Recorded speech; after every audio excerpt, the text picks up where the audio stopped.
Good morning. Good morning, Jim. Good morning, Dee Dee. Good morning, Lawrence. Beautiful day. Absolutely. Anytime you see the sunrise, means you're there. So I know you hear all those birds chirping, and it's Friday the 13th. Things are good. Good morning. Good. How are you absolutely. doing? All good. Thank you. Um, There's Dee Dee, the mayor, going through town. so morning, everybody. And it is, as Morning, you said, Lawrence. good morning, Dee Dee. Friday 13th. Martin, good morning, Jim. Um, okay. So we've got a lot of things that are actually going on, especially with the new version of the health monitor, the nutritional lie detector, if we will.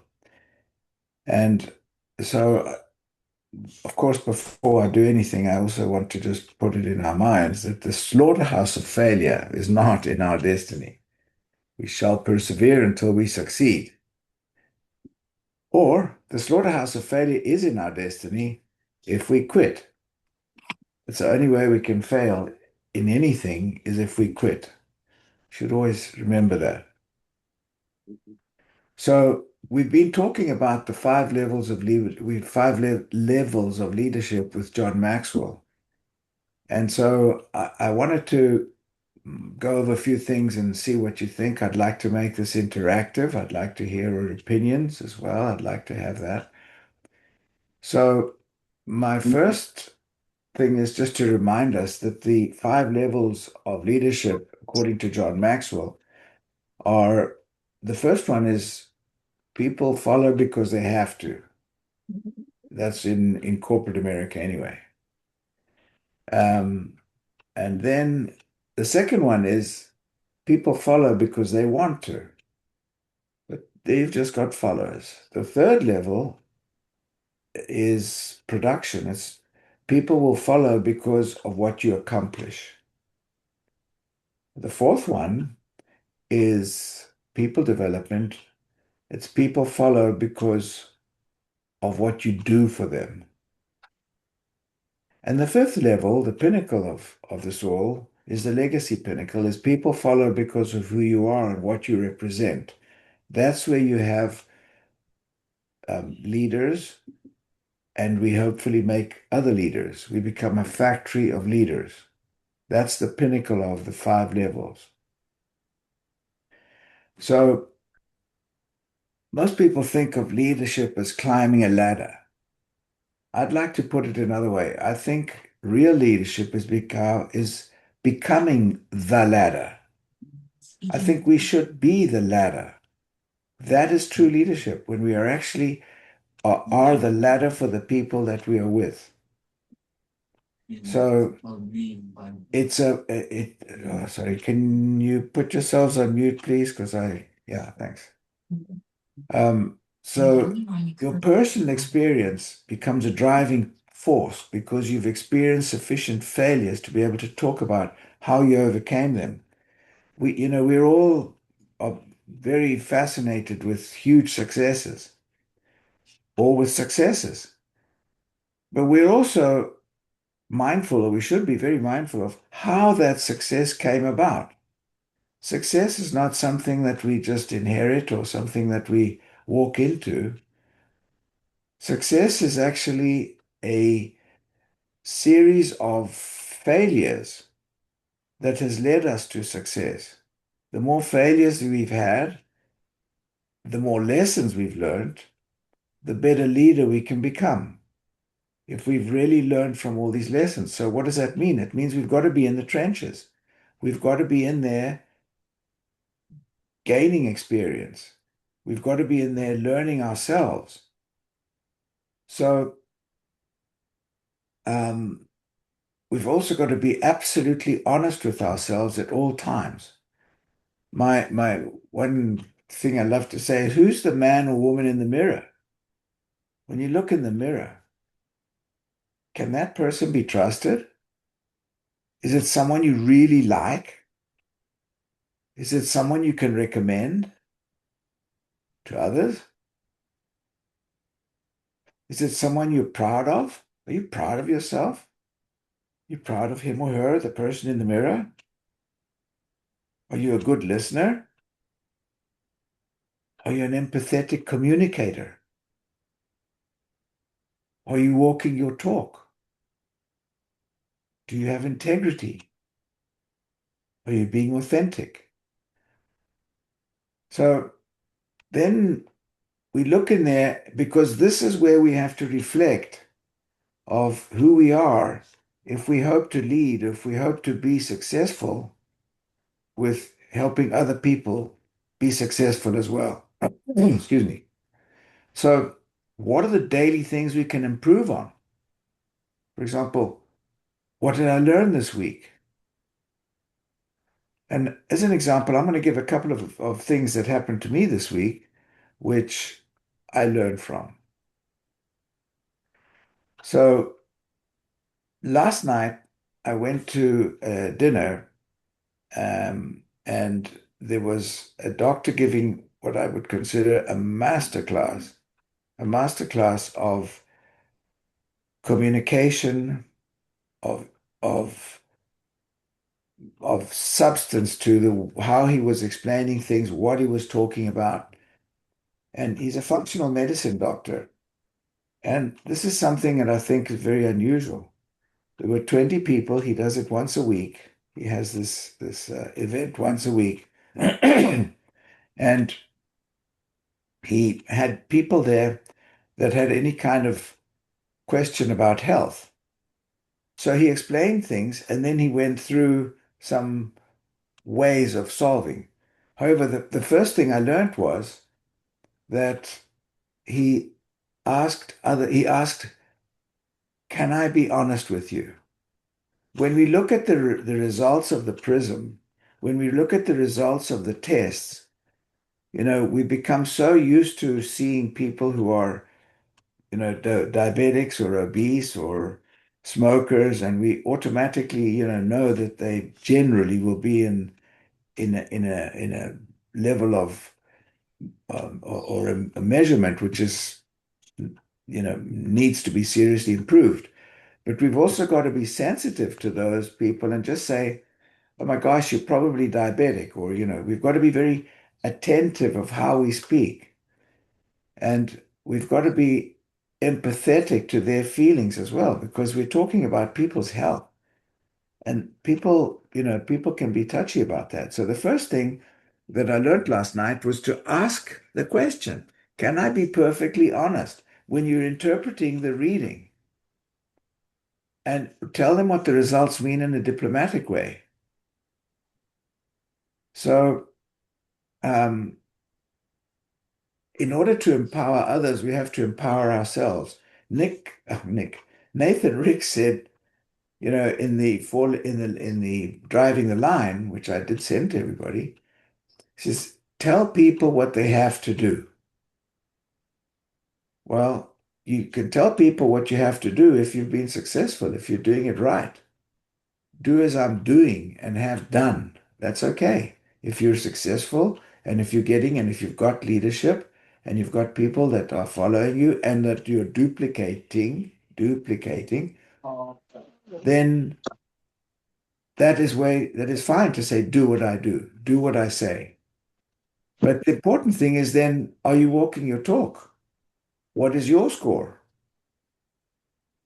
Can you be proud of your score? Are you taking your supplements? How healthy is your lifestyle and the actions in your lifestyle? So, also another thing that I learned this week was that I was at a breakfast on Wednesday, a breakfast Wednesday, breakfast with a group of South African people. Because again, we can look at all kinds of demographics where we might want to participate. We can look at, where we want to start meeting people. And it's like, chambers of commerce, and it's BNI and Le Tip and all sorts of organizations, and also ethnic groups. So there's a South African group. So I went to go for breakfast, and it was my turn to present. But each person presents their business, like they do in Le Tip and in BNI and so on. So I happily went on my way, parrot fashion, about what I've done for the last, not have done, what I've been saying for the last 20 years almost.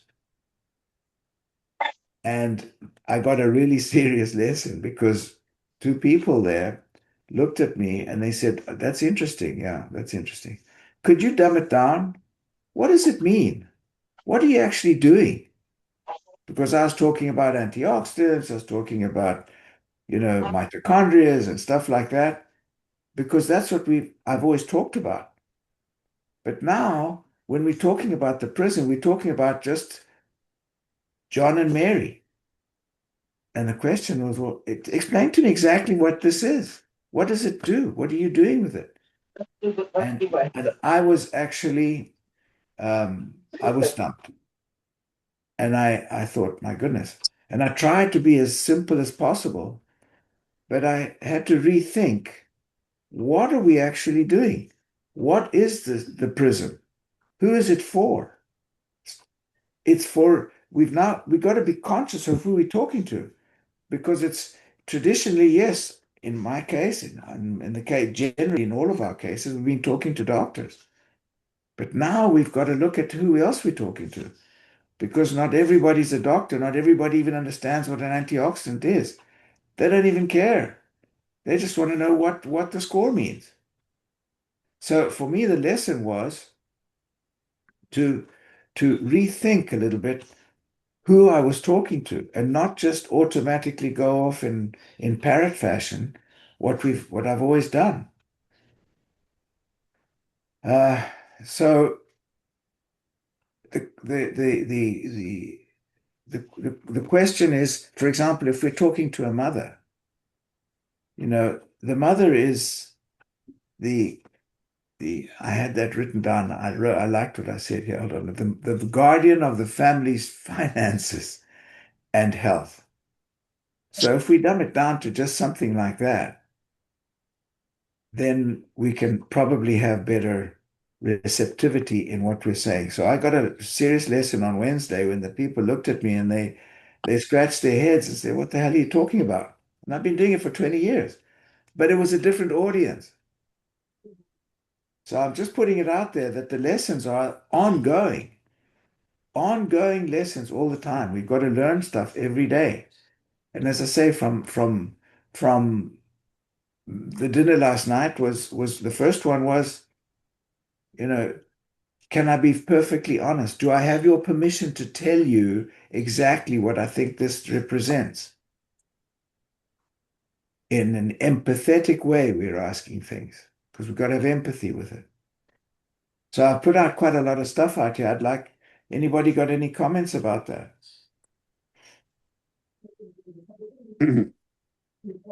Well, it's interesting. This is just on one little element of it, and that is the mother, who's the guardian of the finances in the family. When you look at us coming out with Life Pack Elements, you can take a mother with 3 kids, and for $32 a month, she can get each of those kids on that product. One tablet each. And how many millions of mothers with that many kids out there could really use that product? So are we going to just sell $162 a month Life Pack Nano, or are we going to help that mother stretch her finances and become a lifelong, client of ours? Very valid. Very, very valid. Thank Uh, you. Lawrence, I had an interesting experience 2 days ago. I was showing real estate to a doctor. He's a surgeon, vascular surgeon. And he invited me to go to lunch afterwards, which we did, sat down, and I had the prism with me. I had wanted to show it to him for some time, but hadn't had a good opportunity, and this was the good opportunity.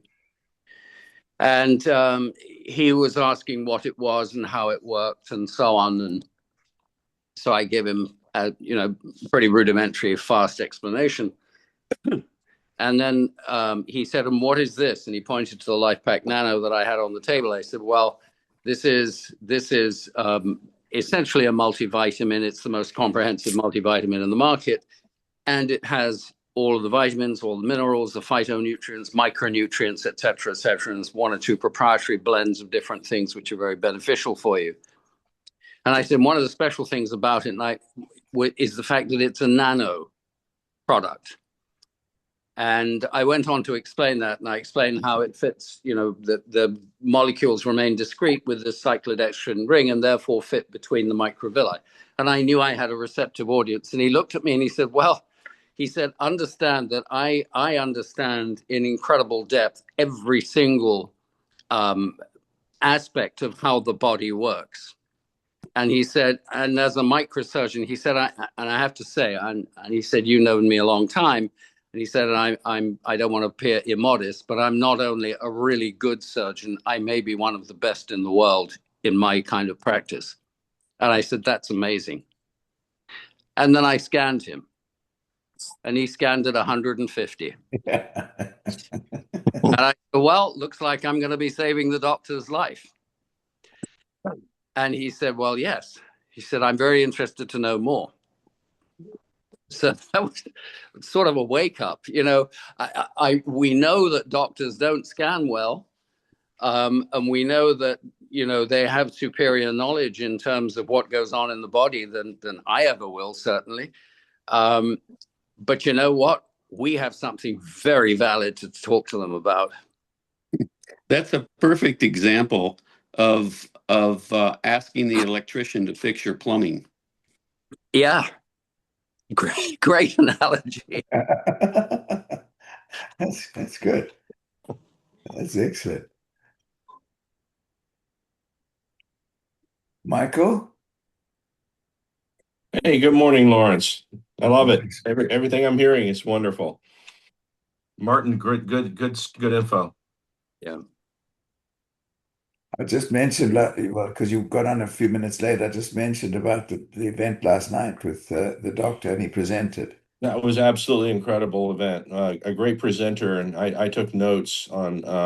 I mean, he affirmed so many of the things that we know, doing this business about nutrition, the lack of education in medical schools, and other things.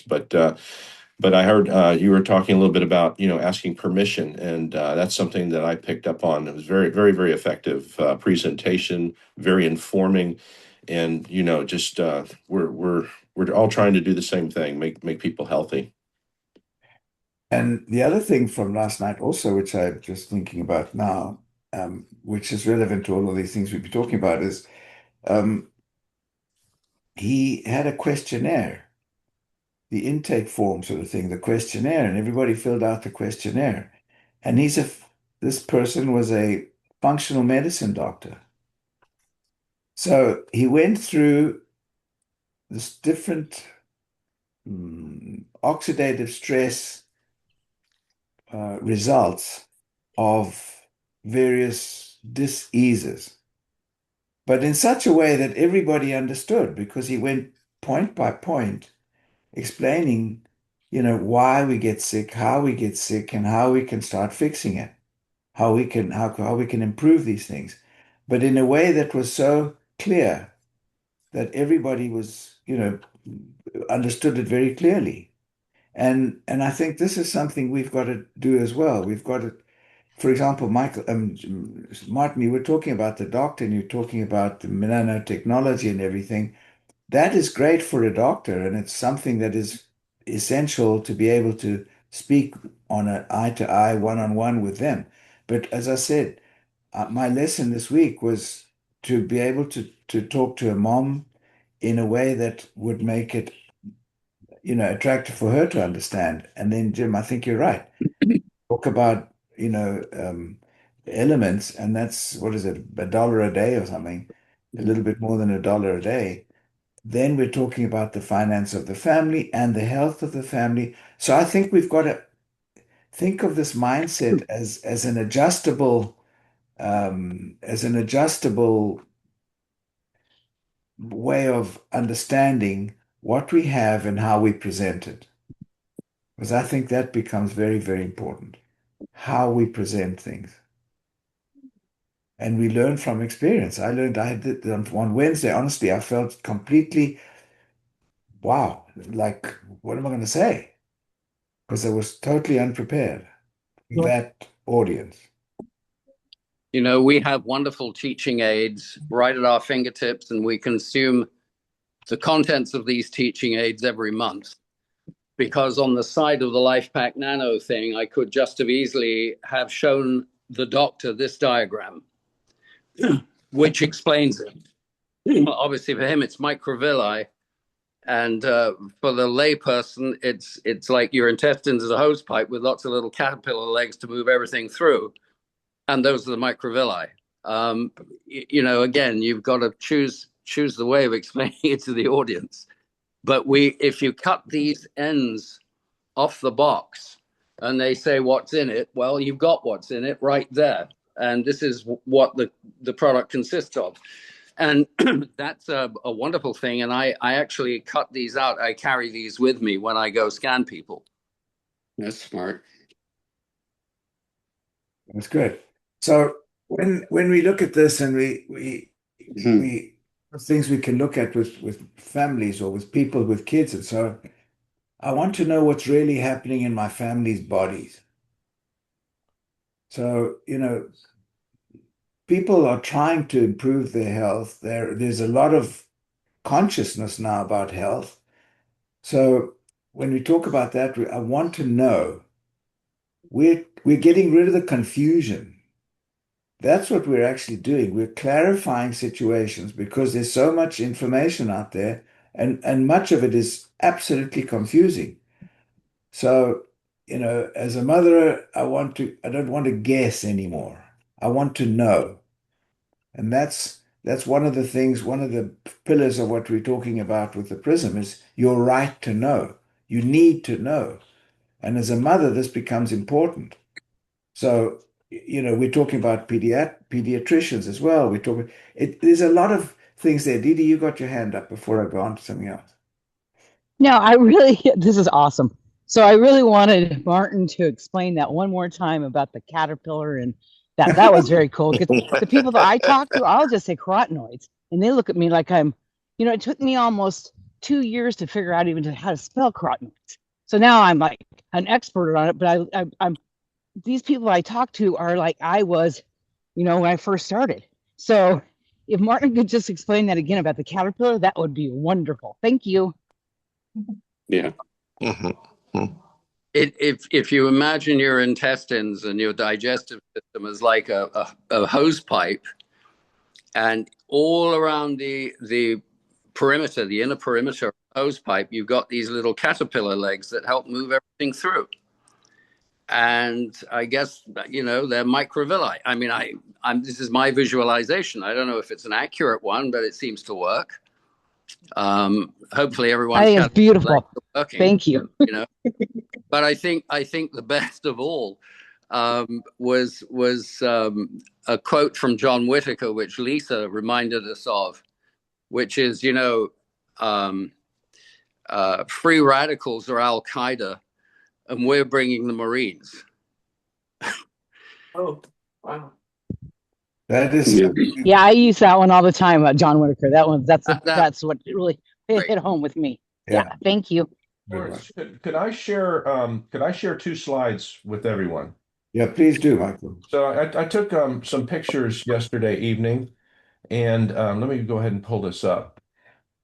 I think there's 2 things here that I think everyone can benefit from. This is one of them. This is a definition by the government: a treatment plan that seeks to prevent disease, promote health, prolong and enhance the quality of life is not considered to be medically reasonable or necessary, and is therefore not payable. That you find that on the government website .gov. That is beyond absurd. Yeah, it is. It's beyond absurd. But as far as now, so that there's two sides of this conversation that Lawrence dives deep into the mindset every weekend. And we all understand, hopefully, the importance of what we're doing, lowering risk factors and things. But there's an economic side to this as well. And one of the points that the doctor brought up yesterday evening is in talking about health and creating healthy people. These are the missing pieces. Okay. And we're over there on the upper left with nutrition, absolutely critical. I mean, there's detox, hormones, and fitness also, but mentorship, mentorship. This is something that most people do not understand. And when we get into the business of it, in his presentation, he's talking about the mentorship of a patient. But it's important. This connected with me because, well, I'm on this call today because my mentor, Lawrence, has taught me how to do this business and connect and everything else. But it's important to understand that we are mentors in this area, not only of health and nutrition, but also when we're talking with recruiting doctors, they need to be mentored as well in this. This doctor affirmed once again, I got in trouble. I posted on Facebook that most doctors receive, very, very little nutritional training. One doctor told me 2 hours in all of his medical school. Well, the doctor last night confirmed that as well. He had about 2 hours of nutritional training and medical. It's absurd. But thank God everything's going the way it is with Make America Healthy, and they're going to start getting 40 hours.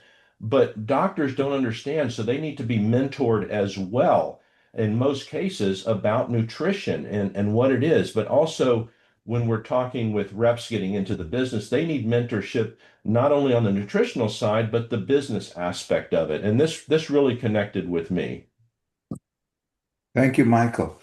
And just a second, Susan, I just want to mention something here. Michael, thank you. One of the things that also was impactful from what I learned this week, or from this doctor last night, was the importance of stories, Stories sell. And he told his story about his mother and how she was given 2 years to live, and eventually she lived another 10 or 12 years after that by getting off all the stuff that she was on and so on. But stories sell. And when we have real life experiences in that we have lived through, or we've witnessed, that's what is more impactful than just a bunch of facts. So I just wanted to mention that because it's the story of your experience that is more impactful than a bunch of facts of whatever we may want to be talking about. Susan. Yes, Michael, those two slides, the first slide, my mouth hit the table. I was just like, As a registered dietitian, right? that is unbelievable. I was just, I'm still, I don't know what words to say about that slide.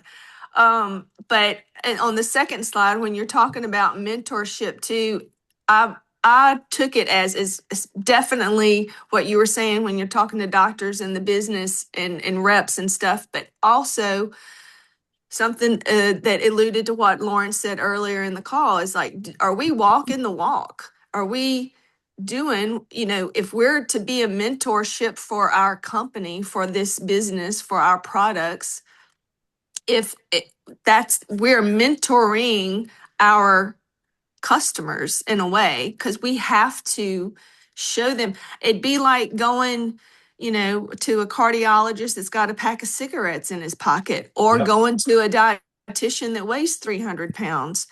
It's, to me, you have to be doing what you say somebody else should do.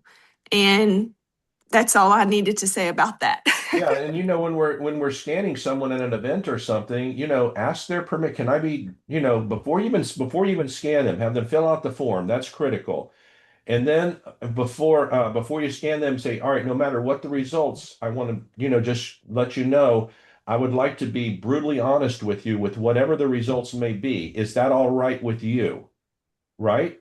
Yeah. And they're going to say yes, or they're going to say no, I don't want to get scanned, and whatever it is. But if they say yes, once they get scanned, and like you said, you're looking at them, and they scored 250, you say, all right, so this is indicating, let's look at this. You're overweight. That's going to pull your weight. That's going to pull your score down. But this creates, you're on this side of the equation, showing high levels of chronic low grade inflammation. Mm. And now, do you smoke, right? Because that also, and you have to get their permission to point out negative things without them looking down on you, right? Mm-hmm. Yeah, But I think without that feeling asking like we're looking down permission. on them. Yeah. I'm sorry. I apologize. I've got to jump off. I've got another call. Lawrence, this is fantastic. Thank you so much. Thank you. Mike, the quote was from what?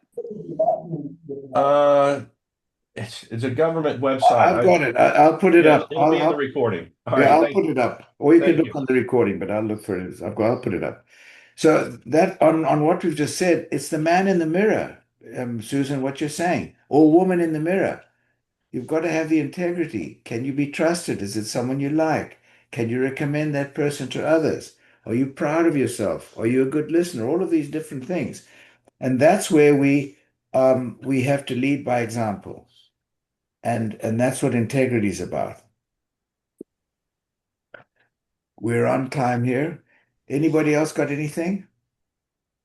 Lawrence, I have an analogy for this incredible lack of studying of nutrition. I don't know if anybody on here has seen a movie. It was from a couple of years ago, a few years ago. It was called Ford versus Ferrari, and it was all about the development of the Ford GT40. Brilliant car. Yeah. And imagine that you're part of that crew that has to keep that Ford GT40 running at top speed, 200 miles an hour plus minus for 24 hours. You're going to be working to keep that thing. This is like the doctor has to keep the human body of the patient running for 70, 80, 90, 100 years. But one of the key things in that movie was they had to study different kinds of fuel. And when the doctor does not study the fuel that runs the body for those decades, it is completely crazy. They just are not allowed to do it. It's not part of the curriculum. Amen. And Wow. we help with the fuel. That's what we do. We fill in gaps in how that fuel works in the body. That's our job. Absolutely. It's a very good analogy as well. It is. I'm just bringing up the slide. I'm just taking it up, and as soon as it's up, I'll put it up on for everybody. You can take a picture of it. Thank you. Give me a sec, because I've got to find it. Where are we here? One second. Bear with me a second. I'm just bringing it up. Good movie, Martin. I'll have to go see it again. Yes. I love the It was analogy. great. Great movie. Very, very That good. was a great movie. Thank you for reminding me. I might have to watch it again. Yeah, I think I will too. Dear. I'll post it on the here it is. I'll post this on Healthcare Alliance as well. Okay, here, share screen. It's not very, I just took it, so it's not crooked. I haven't fixed it yet, but so bear with me a sec. Share screen. Where are we? Share screen. And here it is. I'm sorry, it's not, I haven't doctored it yet, but that's it. Thank you. This is astounding. It's, it's, and people say you can't make this stuff up. Look at it. There's the website too. That is ridiculous. Well, that's something that we should have, as one of the forefront things that we're talking about, because it's not made up. It's there. It's a website. It's a government website. So if you're healthy, you're not eligible for anything. Whereas where in fact you're saving money to everybody. You're saving money to for insurance, you're saving money. It's just incredible. It's beyond belief. To me, that's kind of like the king's, the story I read when I was little about the king's clothing or whatever, and the people are going, "Oh yeah, you look beautiful, you look great, it's a beautiful robe," and he's butt naked in front of everybody.